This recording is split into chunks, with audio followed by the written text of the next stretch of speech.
1.17 has been released for a couple of weeks now, and while I haven't managed to mess around with it too much, when I have, I've loved using the new blocks and mechanics in the update.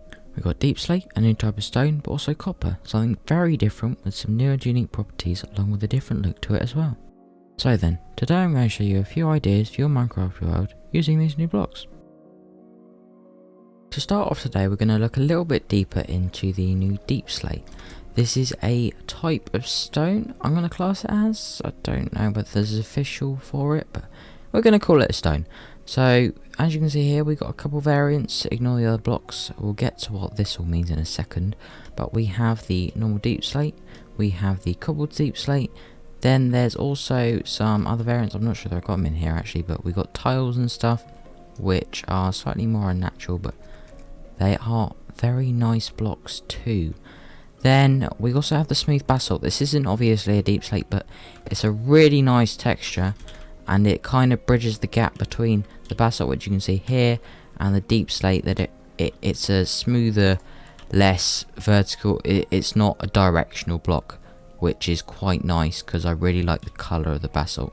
That's why, well, it's in the build. So you may be wondering, what is this? Now, if you've watched any Minecraft builders before, you're going to know, probably, but it's a gradient. Now, it's not perfect because I've got other blocks here just to, they kind of fall on the same bit, apart from these two. I don't know why I put them there.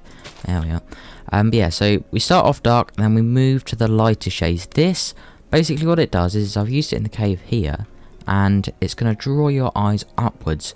Now, the cave isn't the best example, because it's, well, a cave and a smaller space, but it does work very well on a large scale, so I recommend using it on a large scale. And I mean, there's nothing wrong with using it in a cave. It looks really, really nice, and the amount of variations we can get with stones now really does help to bring it alive and feel like a cave, pretty much. With that in mind, I started off with the darker deep slate and then moved up towards the basalt and the... Is this the natural deep? Yeah, that's the actual deep slate. Then ended up here in the normal stones, the cobbles, and I also used tuff because this is really, really nice for the gap between these two kind of levels, if you, I mean, in shades and stuff. Aside from that, we got the drip stones and like the glowberries to bring some extra plant life into the area, and then just some crystals about because they're crystals and they look awesome.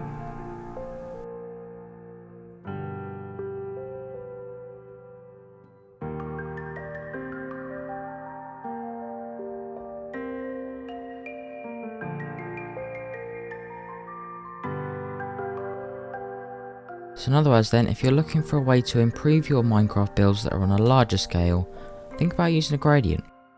Well, I'll be honest, I did struggle a little bit with how to use copper because it's such a different block to what I'm used to.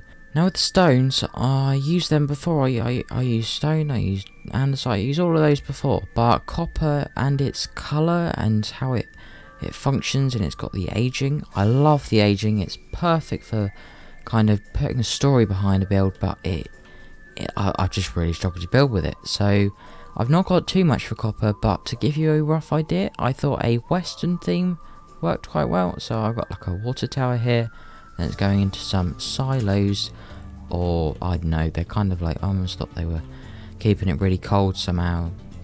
You have to use your imagination a bit. And then I've used some tinted glass in the gap to fill it, and then with some lights and some ice, it gives a really cool glowing effect inside. Alternatively, copper is a really nice block to use in roofs. I've seen it done a lot already, and I definitely agree with the design decision. It looks awesome, and with the aging you can even use it with different accent blocks. I've got spruce here, looks really cool with the lighter oranges, and then with the blues and the greens in this, and then the grey, creates a really, really nice contrast, and also allows you to have other blocks that will fit in with this build palette.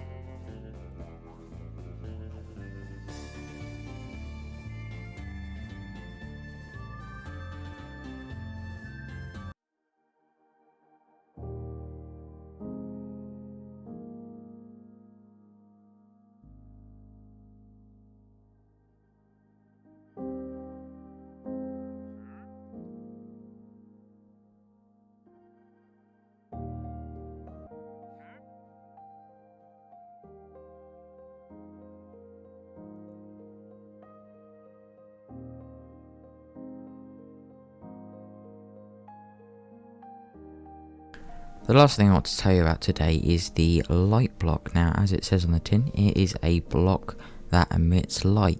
Now, I've used them in here just to give you an example, and what it is it's, well, emits light, and it doesn't have a hitbox unless you're holding the item, and you also can't see the particles when they eventually disappear, like that one. Now, this is very useful for your larger scale builds, or even your smaller ones like this, that you just want to add some extra light in to help kind of light up certain areas, or to help with mob spawning, I guess, although that's not really a problem in creative. But I hope that proves useful, along with all the other tips I've given you today. If you have enjoyed and made it this far, please do subscribe and like the video, and I'll see you next time. Goodbye.